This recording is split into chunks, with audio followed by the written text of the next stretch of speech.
Bienvenue à tous, bienvenue dans ce nouveau numéro de l'émission L'Entretien sur votre chaîne. Bienvenue sur Al Janoubia. Alors aujourd'hui, on va parler le ramadan approchant. Je reçois Monsieur Metmati, blogueur, éditeur. Vous êtes beaucoup produit sur votre chaîne YouTube. Et ce qui m'a intéressé dans votre production, dans ce que vous défendez, c'est justement, concernant le mois de Ramadan, cette idée que le tarawih n'est pas obligatoire, voire même une innovation. Alors, je vous avoue que j'ai été surpris, parce que pour moi, le tarawih fait partie des prières que l'on pratique quand on est musulman, le soir venu après Salat al-Isha, donc après la dernière prière, et c'est un acquis. Non, ça fait partie de notre culture islamique. Et pour la première fois, j'entends que vous défendez de manière vraiment farouche, que pas du tout. J'allais même croire que pour vous, c'est même quelque chose qu'il ne faut pas faire. Alors expliquez-moi déjà ça. Bah écoute, c'est quelque chose qui est clairement contraire à la volonté du prophète. C'est une innovation blâmable et qui est mentionnée, qui a été occultée par un courant de pensée qui a préféré suivre une autre voie que la vérité, tout simplement. Mais à partir de quels éléments vous pouvez apporter cette idée? Bah écoute, à travers, lorsqu'on étudie l'islam, on part sur deux bases, impérativement. Le Coran et la Sunna. Et la Sunna, on est d'accord. Voilà. Donc le Coran, on l'écarte parce qu'il n'y a pas de tarawih dans le Coran. Il n'est pas mentionné. Comme d'autres parties, la prière de l'appui et d'autres prières qui ne sont pas mentionnées dans le Coran, pourtant c'est une Sunna. D'accord. Donc c'est pas parce que c'est pas dans le Coran que c'est pas une Sunna. D'accord. Donc c'est pas mentionné dans le Coran. Alors il nous reste la Sunna. Il nous reste la Sunna, voilà. Alors quand vous dites Sunna, les Sahihain. En premier lieu, Bukhari, Muslim. Bukhari, Muslim, voilà. les corpus de hadith, les plus fiables, authentifiés. Les plus fiables. D'accord. Les plus fiables. Et lorsqu'on se penche dans ces livres de hadith, on se rend compte qu'on parle des tarawih. D'ailleurs, le mot lui-même a été inventé pour les besoins. Il n'a existé. C'est-à-dire, là je ne suis plus là. C'est-à-dire que ce mot tarawih n'existait pas à l'époque du prophète. Oui. Il n'existait pas à l'époque d'Abou Bakr radhiyallahu anhu. D'accord. Donc il a été inventé au même moment que cette prière. D'accord. Il n'y a pas de tarawih dans le sunna. D'accord. Toutes les prières, elles ont un nom. Dhuhr, Asr, Isha, tout ça, elles ont un nom. Tarawih n'a pas de nom, n'existe pas. D'accord. Ils l'ont inventé lors de cette innovation. D'accord. Lorsque tu te penches, comme ils ont fait les savants, tu te penches sur Bukhari, Muslim, les deux corpus authentiques. Ils rapportent les mêmes hadiths, pour ainsi dire, sur la question. D'accord. On y trouve quoi? On y trouve deux hadiths qui font autorité quant à la légalité ou non de cette prière. Deux. Ok, lesquels? C'est un hadith où le prophète est dans la mosquée et à la fin de sa prière, il dit « Ce qui m'a empêché de vous rejoindre, c'est seulement que j'ai craint qu'elle devienne obligatoire ». Et un autre hadith qui pendant dit... Ramadan. Pendant ça. En fait, l'histoire des tarawih, c'est quoi? C'est que pendant le mois du Ramadan, le prophète allait tout seul à la mosquée. Un certain nombre de compagnons l'ayant vu, et ils ont imité sa prière à son insu.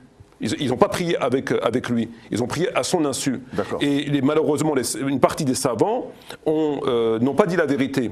Pour valider que c'était une sunna, ils ont dit qu'ils ont prié avec lui. Pour pouvoir dire que c'est une sunna, que le prophète l'a faite avec les compagnons, ils ont dit le prophète a prié avec ses compagnons. Or, que quand tu extrais tous les hadiths qui sont dans Bukhari et tous les hadiths qui sont dans Muslim, tu les retires, tu te rendras compte qu'à chaque fois, le prophète, il dit « J'ai vu ce que vous avez fait ». Ce qui m'a empêché de vous rejoindre. Donc il n'a pas prié avec eux. Parce que quand tu pries avec quelqu'un, tu ne dis pas j'ai vu ce que tu as fait, ce qui m'a empêché de te rejoindre. Ou il resta assis. Et d'ailleurs, ça va même plus loin parce que les hadiths disent qu'il suivait l'ombre du prophète, qui était séparé avec un petit muret. Donc tous les hadiths de Bukhari et Muslim, là-dessus, il y a unanimité. Il n'a pas prié avec son compagnon. Un certain nombre de compagnons ont imité sa prière. Ils ont imité, c'est pas pareil. D'accord. Sinon, ces phrases-là n'ont pas de sens. D'accord. Bon. Donc déjà, c'est un point. Et ensuite, comment se termine l'histoire? L'histoire de cette tarawih se termine que, étant revenu la troisième ou la quatrième nuit, un certain nombre de compagnons, n'ayant pas vu le prophète, ils ont été chez lui pour le chercher, pour qu'il vienne. À ce moment-là, le prophète, il sort en colère et il leur a dit dorénavant, priez chez vous. Fasallu ayyuhannas fi buyutikum. Fasallu ayyuhannas fi buyutikum. Aux gens prier chez Aux gens qui étaient là, qui voulaient encore imiter sa prière. Fa inna afdal salat salat ma fi bayti car la meilleure prière pour un homme est chez lui, sauf la prière obligatoire. Et l'histoire s'est arrêtée là. Depuis ce jour-là, et les années après où il vécut le prophète, il n'a pas fait cette prière avec eux. Ouais. Il n'a pas fait, c'est fini. Dès qu'il leur a dit ça, chacun dans son coin, l'année du ramadan après, il n'a pas prié avec eux, l'autre année, il n'a pas prié, 3, 4 ans, 5 ans, je ne sais pas combien de temps il est mort après ça, il n'y avait pas de prière dans la mosquée. C'est fini. Et le prophète a légiféré.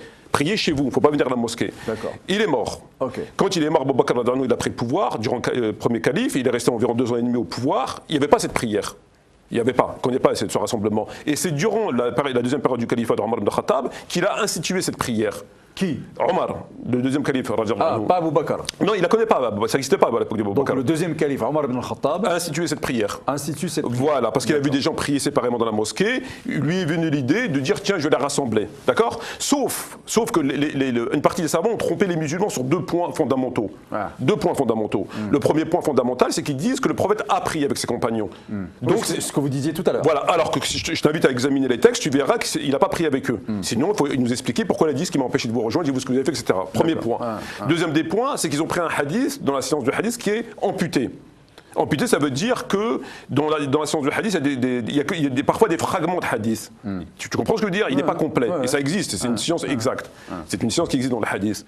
Et ils ont pris quoi? À partir de quelle base de hadith ils ont légiféré? À la base du hadith où le prophète a dit ce qui m'a empêché de vous rejoindre, c'est que j'ai craint que cette prière ne devienne obligatoire. Ouais. Donc les savants, ça invaliderait le. Les savants, qu'est-ce qu'ils nous disent ensuite? Ils nous disent le prophète, il n'a pas interdit. Il a simplement dit ce qui m'empêchait de vous rejoindre. D'ailleurs, il n'a pas prié avec eux, sinon ce qui m'a empêché de vous rejoindre, s'il prie avec eux, il dit pas ce qui m'a empêché de vous rejoindre. C'est paradoxal. C'est que j'ai craint que ce soit une obligation. Bon, donc les savants. Alors attendez, ça veut dire là que vous ne dites pas que c'est une innovation blâmable, mais vous dites que c'est pas obligatoire. Non, mais je termine. C'est différent. Si, je termine.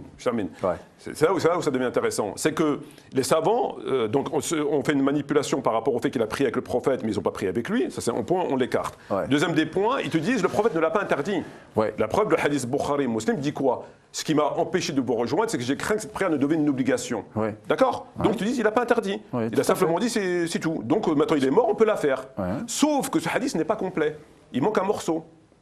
Et le morceau, c'est dorénavant priez chez vous, fasallu fi buyutikum, qui figure dans Bukhari Muslim. Mais celui-là, ils l'ont occulté. Ils n'ont pas basé leur ijtihad sur celui-là. Et on le retrouve dans d'autres manuscrits, dans d'autres corpus, intégral ce hadith. Mais pourquoi? Parce que s'ils auraient bâti. Non. Pourquoi aurait-il, si on part de votre compréhension de la chose, pourquoi aurait-il inventé cela? Qui ça? Les savants dont vous parlez. Pour pouvoir la rendre légale. Parce que oui, non, mais pourquoi cette volonté de la rendre légale? Parce que le problème qui se pose, alors d'aujourd'hui, c'est quand même extrêmement grave. Aujourd'hui, on fait une prière qui a été condamnée par le prophète. Donc quand le prophète dit aux musulmans durant son vivant, elle n'a pas été condamnée. Si, parce que quand le prophète, à la 3e ou 4e nuit, où les compagnons vont le chercher, après avoir imité sa prière pendant 3 ou 4 nuits, ils ont imité sa prière. Première nuit, ils imitent. Ils ont imité. Il n'a pas prié avec eux. Donc ils imitent. Le prophète, il revient le lendemain, il a repris. La 3e ou 4e nuit, le prophète, il veut que ça cesse. Qu'est-ce qu'il fait? Il ne va pas à la mosquée. Il veut que ça cesse. Donc il reste chez lui. Eux, qu'est-ce qu'ils font? Ils vont le chercher. Le prophète, il sort en colère. Parce qu'ils vont le chercher, il jette des petits cailloux sur sa maison. Donc il est en colère. Donc il les engueule. Toujours pendant le Ramadan? Oui, toujours pendant le Ramadan. C'est la même période. C'est la période de Tarawih. Et il leur dit quoi? Priez, fasallu fi buyutikum. Dorénavant, priez chez vous. Dorénavant. Et il leur dit pourquoi?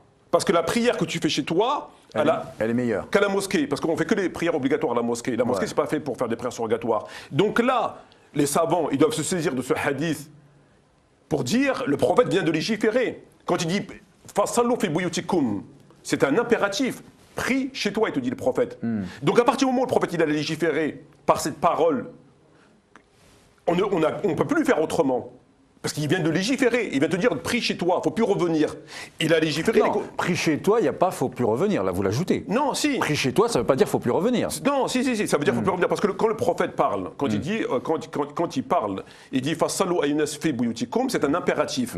C'est-à-dire qu'il est en train de t'enseigner la religion. Il te dit arrête de venir, prie chez toi, parce que la prière qui est chez toi est meilleure. Voilà, donc plus importante. Nous, autant que les gens qui comprennent les manuscrits, la parole du prophète, quand c'est une obligation, une recommandation, on comprend le sens. Et là, le sens est un ordre. Prie chez toi. Pourquoi? Amr. Pourquoi? Parce que la prière chez toi, elle est préférable qu'à la mosquée. D'accord? Et c'est une règle fondamentale dans la jurisprudence que toutes les prières surrogatoires, on les fait chez soi. On ne fait que les prières obligatoires à la mosquée. Donc là, le prophète légifère. Si les savants, quand ils ont étudié la question des tarawih, ils prennent les textes, ils constatent par eux-mêmes que le prophète n'a pas prié avec ses compagnons. Alors, or, qu'ils disent qu'il a prié avec ses compagnons. C'est faux, puisque, encore une fois, je te répète qu'il aurait dit j'ai vu ce que vous avez fait, ce qui m'a empêché de vous rejoindre, il est resté assis, etc. Bon. Donc là, ils ont manipulé les textes. Il n'a pas prié avec eux. Premier point. Deuxième des points, maintenant, qu'est-ce qu'on fait? Le prophète, il a interdit ou pas? S'ils te mettent le hadith complet, qui figure notamment dans An-Nisa'i où il est complet, dans Ibn Sa'ad où il est complet par exemple, c'est-à-dire complet. On ne coupe pas la parole du prophète, on ne coupe pas un verset. Quand tu parles, moi je ne peux pas couper ta parole et me saisir une partie de ta parole pour dire il a dit telle chose. Je te laisse terminer ton propos et je fais une réflexion sur l'intégralité de ton propos. Ça va de soi. Donc le hadith complet, c'est quand il sort, il leur dit les choses, il leur dit dorénavant, priez chez vous. Ici, les savants ne peuvent plus. Ils n'ont plus la liberté de pouvoir aller à l'encontre de cet impératif. C'est fini. Le prophète vient de légiférer. Prie chez toi. Donc, c'est fini. Ils ne peuvent plus passer. Ils ne peuvent plus dire non, mais il a dit prie chez toi, mais nous, on va faire autrement. C'est terminé. Il vient de légiférer, il te dit prie chez toi. La boucle, elle est bouclée. Donc, quand il a dit ça, les compagnons, ils ont arrêté. Ce jour-là, ils ont arrêté. Donc, le prophète vécu plusieurs années, il n'y a pas eu de rassemblement. Abou Bakr, pareil. Et Omar, il l'a institué. D'accord. Il l'a institué au détriment de cet impératif de prophétique. Ce qu'il venait de faire ici. Mais il en a le droit. Non, il n'a pas le droit. Non, en tant que calife, il légifère aussi. Oui, mais pas quand c'est il organise la société médinoise. C'est son devoir de l'organiser. Oui, à une condition que ce ne soit pas contraire au Coran et à la Sunna. Oui, j'y arrive. Il est dans son rôle et dans son devoir, parce qu'un calife à Médine à l'époque qui n'organise pas la société, ça ne va pas. Il y a un manquement très important. Par exemple, moi j'aime bien reprendre cet exemple chez Omar ibn al-Khattab, quand il voit beaucoup de célibataires médinoises, il invite les compagnons plutôt à privilégier le mariage avec les médinoises. Là, il légifère. Il légifère. Et alors que c'est tout à fait autorisé qu'ils prennent des épouses à l'extérieur. Rien ne l'interdit, le prophète ne l'a pas interdit. Vous voyez, il est dans son rôle de dire « mais j'ai sous ma responsabilité les Médinoises, je ne vais pas les laisser toutes seules ». Vous voyez, il prend ses responsabilités de calife. Donc là, est-ce que c'est pas ça qu'il a fait finalement? Non, parce que il y a une chose qui est fondamentale. Est-ce que l'idée, pardon, mais juste pour finir ma question, est-ce que l'idée finalement, c'est pas de rassembler les gens, voilà, et non. Pendant ce mois béni, vous allez vous retrouver. Non. À partir du moment où il y a un acte qui est fondamental dans l'islam, qui est reconnu, qui fait consensus, c'est que lorsque le prophète légifère, tu n'as pas le droit d'aller contre ce qu'il vient d'apprendre. D'accord? Tu ne peux pas. Le prophète, c'est lui qui institue, par exemple, la prière. Tu ne peux pas, toi, faire une prière que le prophète n'a jamais faite. Or, il se trouve que le prophète n'a pas fait cette prière. Comment tu peux raisonnablement expliquer aux gens qui sont en train de faire une prière qui n'a jamais existé, puisque le prophète n'a jamais fait cette prière. Abou Bakr, il n'a jamais fait cette prière. Elle est surrogatoire. Qu'elle soit surrogatoire. Le droit de légiférer en termes de prière, c'est où Dieu qui va légiférer en imposant une prière, ou en dire comment on fait la prière ou les ablutions, c'est le pouvoir de Dieu. Ah oui, ça s'est fait. Ou le pouvoir du prophète. Bon. D'accord. Maintenant, le prophète n'a pas fait cette prière. Le prophète de toute sa mission prophétique n'a jamais prié à la mosquée pendant le ramadan tarawih. D'accord. Un mois, ça n'existe pas. Personne ne dit ça? Ça n'existe pas. Non, mais personne ne dit ça? Oui, ça n'existe pas.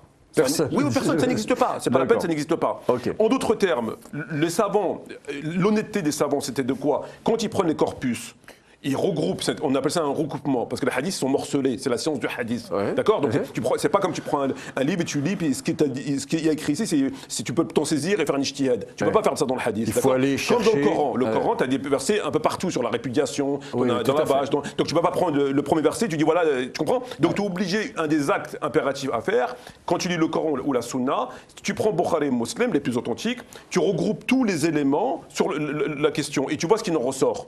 Et les savants, lorsqu'ils ont regroupé ces hadiths, ils ont le hadith où on n'a pas l'interdiction et le hadith où on a l'interdiction, et ils savent que celui-là, il fait autorité, parce que celui-là, il est la suite de l'autre. Donc ils ont dû le coller, l'unir et faire un ijtihad sur l'ensemble du propos. Or, ils ont écarté celui-là, ils ont fait un ijtihad sur la moitié de la parole du prophète, en disant, le prophète ne l'a pas interdit, il a simplement dit, je crains que ce soit pour vous une obligation. Or, c'est faux. Qu'est-ce qu'ils font du hadith qui est là-bas, qui est la suite de celui-ci? Il est coupé. Et s'ils auraient pris le hadith qui dit Fasalu fi buyutikum. Donc tout ça réside sur deux hadiths. En termes, ce que vous dites. Hein, oui, en termes de compréhension de la salat tarawih, nous avons deux éléments de base. C'est à partir, puisque vous disiez, dans le Coran, Il n'y a pas. c'est pas du tout mentionné, donc personne ne dit que c'est mentionné, donc Tout à il n'y a fait. pas d'opposition Tout à fait. là-dessus. Tout à fait. L'opposition, elle est pour certains, ces deux hadiths sont à prendre en compte, et d'autres, dites-vous, ne prennent en compte qu'une partie et pas l'autre. Non, ce qui les arrange. Voilà, donc une partie C'est qui les pire. arrange et pas l'autre. C'est pire. Quand des savants ils viennent te dire, quand tu prends les livres des savants d'Arabie Saoudite par exemple, Ah. bon, et que les savants d'Arabie Saoudite te disent le prophète il a pris avec ses compagnons, donc c'est une sunna. Parce que dès lors que le prophète a fait un acte avec des compagnons, ça devient sunna. Voilà. Et quand tu analyses, tu vois qu'il n'a pas pris avec eux. Il y a un problème. Tu ne peux pas dire qu'il a pris avec eux, alors que moi je te ramène les textes, tous les textes qui sont dedans, il n'a pas pris avec eux. Donc là déjà il y a un problème. Ou ils ne savent pas lire un livre, ou ils montent aux gens. Parce qu'il n'a pas prié avec eux. Ils ont imité sa prière. D'accord. Et s'ils n'avaient pas imité sa prière, pourquoi tu retrouves toujours le même propos dans les hadiths? Il n'y en a pas 10 000, il y en a 5 ou 6. J'ai vu ce que vous avez fait, ce qui m'a empêché de vous rejoindre.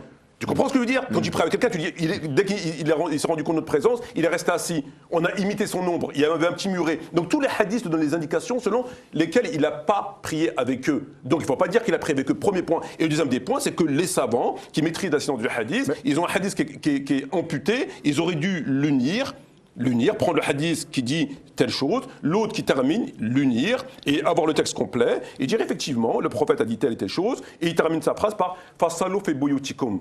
Mais À partir de là... Mehdi, oui. moi la question que je me pose quand je vous entends, c'est combien de mois de Ramadan le prophète Mohammed il a connu? Mais il a connu le ramadan. Plusieurs. Oui, Plusieurs mois de bien sûr, Ramadan. bien sûr. Plusieurs mois de jeûne. Bien sûr, bien sûr. Et sur tous ces mois de Ramadan qu'il a connus avec ses compagnons, Jamais. oui, non, j'ai bien compris. Sur tous ces mois de Ramadan qu'il a connus avec ses compagnons, une seule fois, il n'y a qu'un seul hadith, il n'y a qu'un seul propos où il leur dit priez dorénavant, priez chez vous.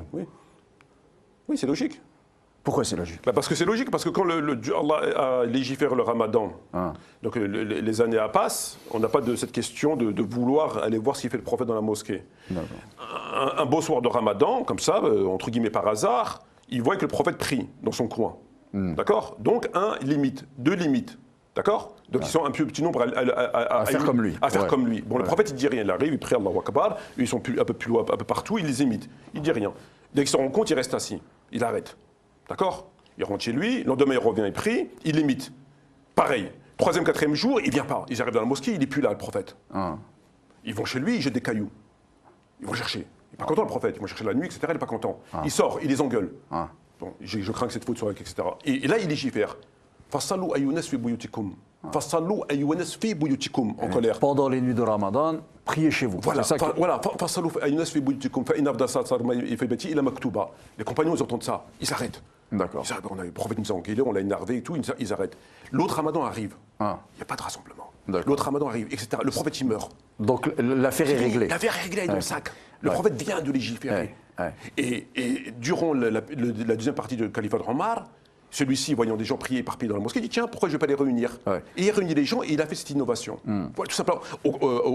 Contrairement à l'ordre du prophète qui avait légiféré. Il ne faut pas se réunir dans la mosquée pour prier des prières surrogatoires. D'accord. Mais vous, alors, si je suis votre raisonnement, le fait que Omar ibn al-Khattab, lui, l'institue, vous pose un problème. Mais il n'a pas le droit. C'est pas un prophète. Non, mais il n'a pas dit je suis un prophète. Bah si, parce qu'un calife légifère comme un chef d'État. Mais c'est un chef d'État. C'est un chef d'État. Ouais. Donc il a tout le loisir de légiférer sur tout ce qu'il veut.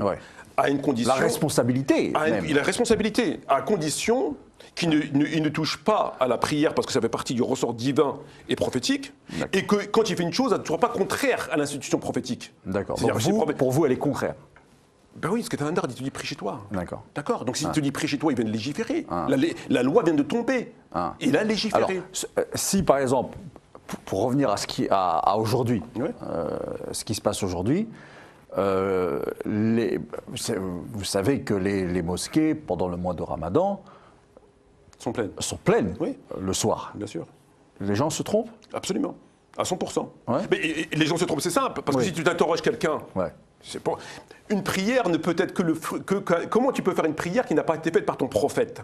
C'est quelque chose quand même assez extraordinaire. Tu es en train de faire une prière. Mais non, mais si on reprend, faire la prière est une belle chose. Oui, mais faire une prière surérogatoire, vouloir aller à la mosquée la nuit, en soi, c'est une belle chose. Tout le cadre de la prière, tout le cadre de la prière surrogatoire, comment prier, etc., a été légiféré. Dieu a révélé, aujourd'hui, j'ai parachevé votre religion. Fini. La religion n'est pas parachevée. D'accord. Donc, maintenant, quand quelqu'un veut faire une prière, toi demain tu veux faire une prière. La prière, où elle est obligatoire, légiférée, ou elle est surrogatoire. Quand elle est surrogatoire, le prophète l'a faite. Ça veut dire que quand par exemple, tu veux faire une prière surrogatoire, tu peux faire que 2 rak'ah. Tu ne vas pas faire 3 rak'ah, ça n'existe pas. Tu ne vas pas faire 28 d'un coup, ça n'existe pas. Tu ne vas pas la faire sur un pied, ça n'existe pas. Tu ne peux pas faire une prière qui n'est pas conforme, même en surrogatoire, à celle du prophète. D'accord? Donc tu ne peux pas inventer. Donc tout le cadre de la prière a été légiféré par le prophète. Et cette prière n'existe pas.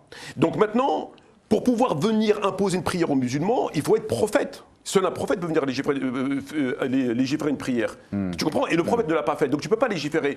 Au-delà de ça, on a deux problèmes, encore une fois, dans la manipulation, et une chose qui tient, comme je le dis plus souvent, de la psychiatrie que de la théologie, c'est que quand le prophète dit « priez chez vous », on a face à un impératif, tu ne peux plus discuter, c'est fini, il a légiféré. Très bien. Pourquoi? Il t'enseigne. Il te dit parce que la prière chez toi, elle est mieux qu'à la mosquée.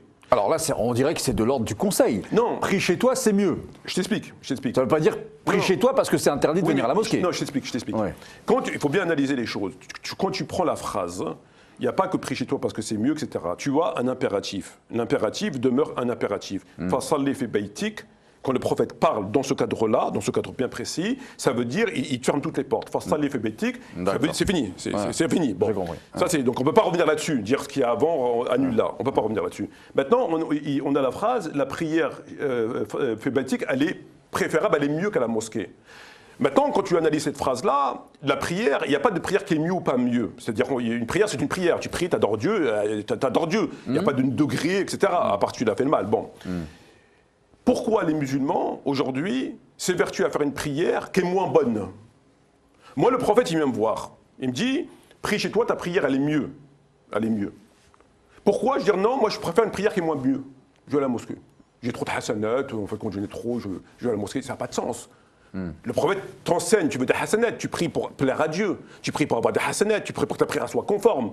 Donc quand le prophète te dit que ça, c'est mieux, tu ne peux pas, toi, te dire, oui, t'es bien gentil, mais moi, je préfère ce qui est moins mieux. Je préfère faire là-bas, c'est moins bien, mais je préfère quand même. Tu comprends? Donc, ça devient carrément de la débilité. Parce qu'ils sont en train de faire une chose qui a moins de valeur que ce que lui-même, le prophète, dit. Quand il leur dit, là-bas, c'est mieux. Mais qu'est-ce qu'on vous répond quand vous dites ça? Ben, ils répondent après toujours pareil. Après, tu as des gens que quand tu leur mets l'épreuve, ben, ils sont obligés d'accepter. Et d'ailleurs, le premier questionnement sur lequel on m'a attaqué, c'est qu'on me dit, bon, ben, d'accord, c'est bien beau ce que tu racontes, mais tu serais le seul à tenir ces propos. Que font les savants? D'accord? Bon, certains ont caché, ok. Que font les savants?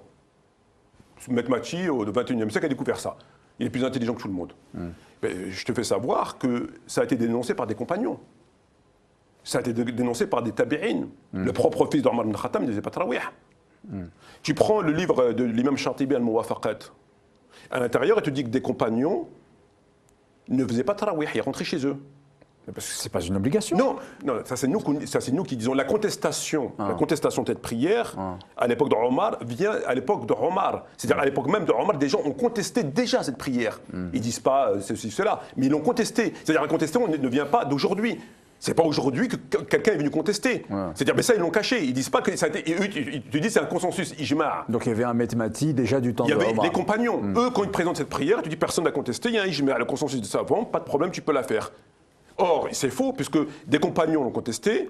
Le propre fils de Omar ibn Khattab, il l'a contesté, dans le livre de l'imam, comment il s'appelle, Tahawi, Kitab al-Athar, il conteste cette prière, il dit il ne faut pas la faire, tu écoutes tout comme un âne, donc il y a plusieurs textes qui ont contesté. Quand on interroge l'imam Malik dans son livre Modawana, il dit effectivement, moi aussi je ne fais pas le tarawih, je rentre chez moi, parce qu'on est venu le voir, on a dit ouais, tel et tel grand savant, là, après l'Aïcha, ils rentrent chez eux, ils ne font pas de tarawih. Il dit ils ont raison. Moi aussi je ne fais pas de tarawih. On a demandé à Shafi'i dans son livre. Donc là, ça montre juste que ce n'est pas une obligation. Non, ça montre. Mais Plati, il y a une différence entre ce n'est pas une obligation et c'est interdit. Non, mais le problème, tu sais, le langage théologique, pour comprendre le langage théologique, il faut être dans la théologie. Ah oui, mais là ça me pose un problème, Plati, parce que si la religion n'est comprise que par quelques-uns. c'est pas forcément, ils se trompent, c'est quelques-uns. C'est pas ce que je veux dire. Ouais. C'est-à-dire que quand nous, on va considérer que si c'est obligatoire, recommandé, fortement conseillé, etc., il y a des choses qui doivent être analysées pour savoir de quelle intensité on donne aux propos du prophète. Ouais. Lorsque le prophète légifère et il dit « Fasalou fi baytik, fasalou fi baytikum », ici, nous sommes face à un impératif on ne peut plus contester, on ne peut plus le faire autrement, c'est terminé. C'est-à-dire qu'ici, rien que dans cette phrase-là, ça veut dire c'est terminé. La législation vient de tomber. Ouais. Le prophète Mohammed, j'ai bien compris. Ouais. le prophète Mohammed vient de dire aux musulmans ce que vous faites là, à vouloir m'imiter pendant le Ramadan. Ne le faites pas. Arrêtez. Faut arrêter maintenant. Allez plutôt prier chez vous. Voilà, c'est-à-dire que la législation vient de tomber. Il n'y a plus de possibilité de revenir sur ce propos-là. Et la seule possibilité qui était ouverte pour revenir sur ce propos-là, c'est quoi? C'est d'écarter ce hadith, de faire comme si on ne l'avait pas vu, de prendre le hadith qui est amputé. Et ce hadith est dans Bukhari et Muslim. Oui, parce que dans la science du hadith, c'est des hadiths amputés, où il manque des morceaux. Donc le savant le sait, ça. C'est-à-dire, on ne prend pas le livre, le prophète a dit ça, le prophète a dit ça. On fait des recoupements. Bon. Donc il ne restait qu'une possibilité. L'ijtihad des savants. Ce qu'il faut savoir, quand les savants rendent leur verdict, ils écartent ce hadith. Ils ne le prennent pas en compte. Pourquoi tes savants, pourquoi tu ne prends pas en compte? Je te donne un dossier d'instruction avec des pièces dans le dossier. Tu vas étudier les deux pièces et laisser la troisième de côté? Non. Tu prends tout le dossier pour pouvoir te faire ton opinion, c'est absolument évident. Bon, les savants, quand ils donnent leur verdict sur Tarawih, ils écartent ce texte. Pourquoi ils l'écartent? Parce qu'ils ne peuvent pas faire autrement. Si ils avaient une possibilité de passer... Alors moi, j'ai bien compris, mais ce que j'essaie de comprendre, si je suis ce raisonnement-là, c'est quel intérêt, peut-être un intérêt politique, je ne sais pas, je pose la question, quel intérêt à valider le fait que le Tarawih devienne une institution? L'intérêt, en fait, si tu préfères, Nader, le problème qui se pose aujourd'hui, nous avons un grand problème de sectarisme. Et il se trouve qu'on a le culte de la personnalité chez nous, en islam. On a un conflit avec les chiites, et donc ils ont considéré qu'il ne fallait pas laisser du terrain aux chiites, on leur donnait raison sur ce point.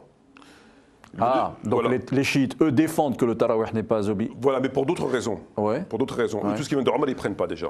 Que ce soit bien ou pas bien, ils ne prennent pas. Ouais. Alors qu'Omar, il a fait des bonnes choses qu'il faut les prendre. Parce qu'il c'est un calife, donc il peut légiférer, il doit légiférer. À condition que je t'ai énuméré, d'accord? D'accord. Donc eux, non, il n'y a pas, il ne doit rien du tout, on n'a pas besoin. Dès qu'ils entendent Omar, d'accord. Bon. Et le deuxième, il faut savoir que c'est extrêmement sensible pour ces gens-là.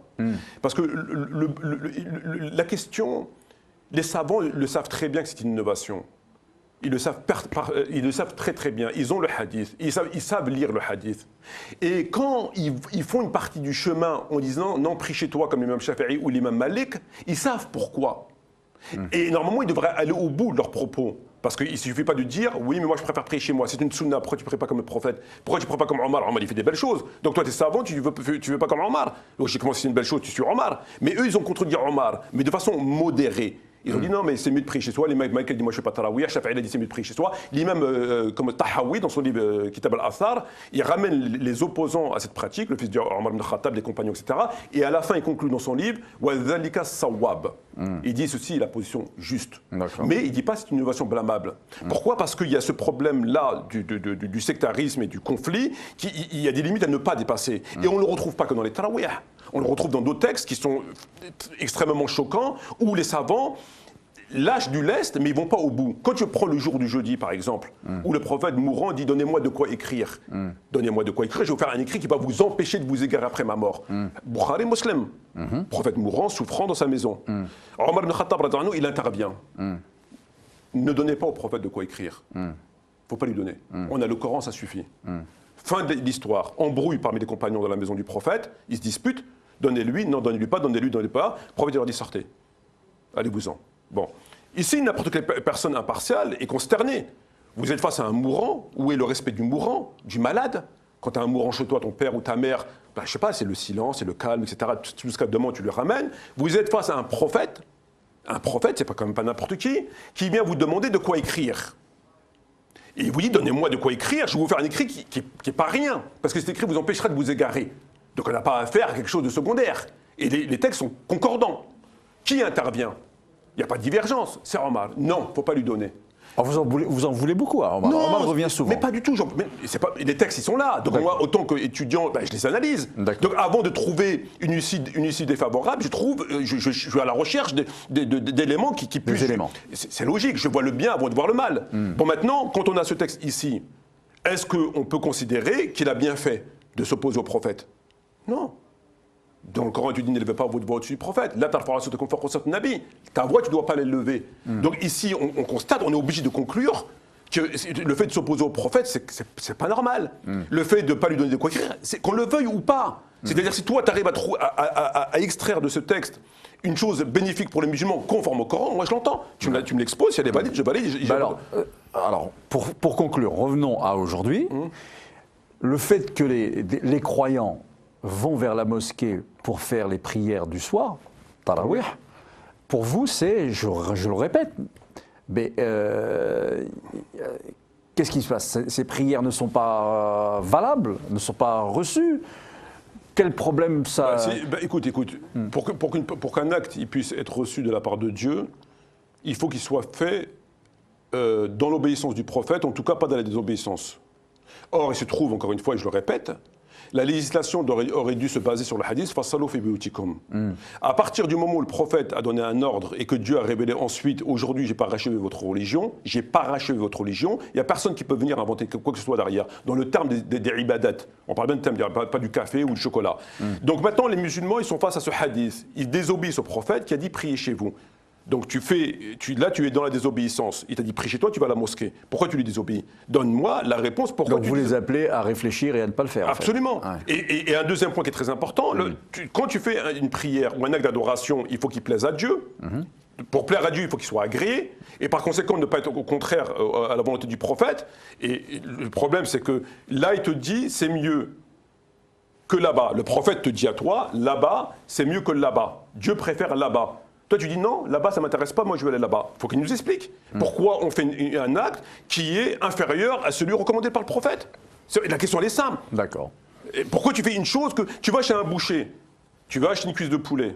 Et il te dit, cette viande est mieux que celle-là. Tu dis, écoute, mon truc, il te dit, celle-là, elle est très bonne. Celle-là, elle est un peu, tu vois. Tu dis, non, c'est bon, je prends la pourrie. Il va te regarder très bien, le boucher, il ne va pas comprendre. Tu vois, il va dire, il est bizarre ce mec-là, tu vois. Là, le prophète te dit, Fassallu ayunas fi buyutikum. Fassallu, c'est un ordre. Et après, il dit, Inna afdal salat ma'i fi baiti ila maktuba. Car la meilleure prière, la meilleure, en traduit par meilleure, mais en vérité, il n'y a pas de meilleure, c'est comme ça qu'il faut faire, est mieux chez toi qu'à la mosquée. Eux, ils ont dit non. Nous, on préfère la mosquée. Merci, Maître Bati. En tout cas, on a compris votre point de vue et sur quoi, comment vous apportez, comment vous argumentez pour dire que le tarawih est quelque chose qui n'est pas recommandé en réalité, qui est même blâmable. Blâmable à partir de vos études. À partir du propos du prophète qui dit priez chez vous. Merci beaucoup en tout cas. C'est moi qui te remercie. Eh bien voilà. Donc à vous de poursuivre, hein, vous n'êtes pas obligé évidemment d'être d'accord avec notre invité, mais à vous de poursuivre. Et en tout cas, cela donne envie d'aller chercher l'information là où elle se trouve. À bientôt pour un nouveau numéro de l'émission L'Entretien sur Al Janoubia TV.